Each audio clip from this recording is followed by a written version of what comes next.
Que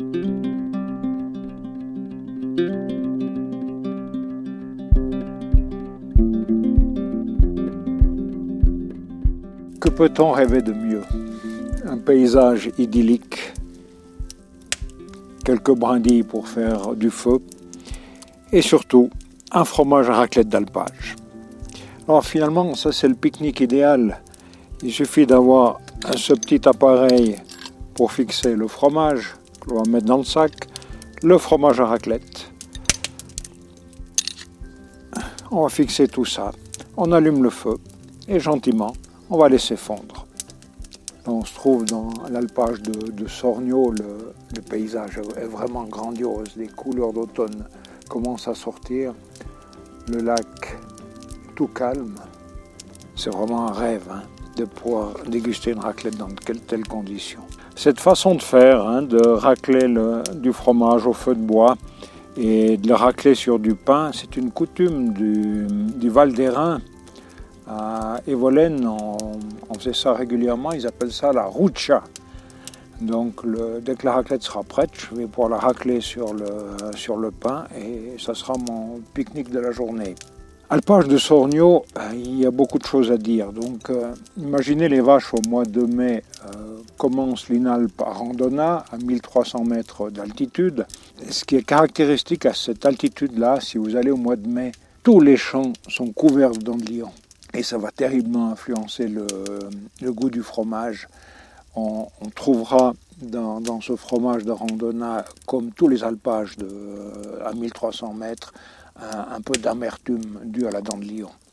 Donc les vaches vont partir de Randona pour se rendre à l'alpage de Sorgno, 2000 mètres d'altitude. Et là, c'est un chemin vraiment magnifique.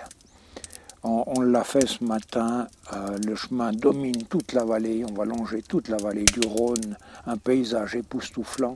Et ce matin, on a rencontré 2 chamois, on a rencontré un gypaète qui nous survolait, mais un rêve, il avait l'impression de danser un coup d'aile et il continuait. C'était vraiment très très beau. Et arrivé à Sorgno, on se retrouve face à face avec une marmotte.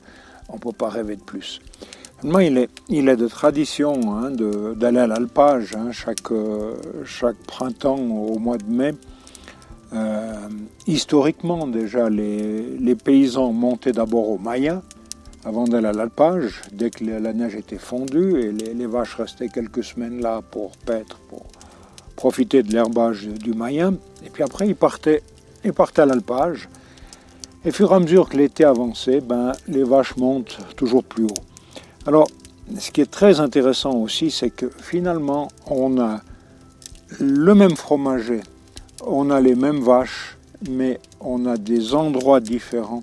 Et finalement, le fromage est complètement différent, le goût du fromage est complètement différent. C'est pour ça que c'est vraiment la preuve que l'herbage influence terriblement le goût du fromage. Et quand vous dégustez une raclette avec un fromage fabriqué pendant l'hiver, eh bien c'est le foin de la grange, c'est beaucoup moins intéressant gustativement. C'est pour ça qu'on dit que le meilleur fromage à raclette ou la meilleure raclette, il est fabriqué avec du fromage d'alpage. Et chose aussi étonnante, c'est qu'on a découvert que finalement le fromage d'alpage est riche en oméga 3 et de nouveau, plus l'alpage est élevé, plus on a trouvé d'oméga 3 dans le fromage. C'est certainement dû parce que l'herbe doit être ici beaucoup plus nourrissante. On dit qu'à cette altitude-là, les vaches ont beaucoup moins besoin d'herbe pour se nourrir parce qu'on trouve tout dans le gras du fromage. Ma raclette arrive prête. On va pouvoir faire un premier essai.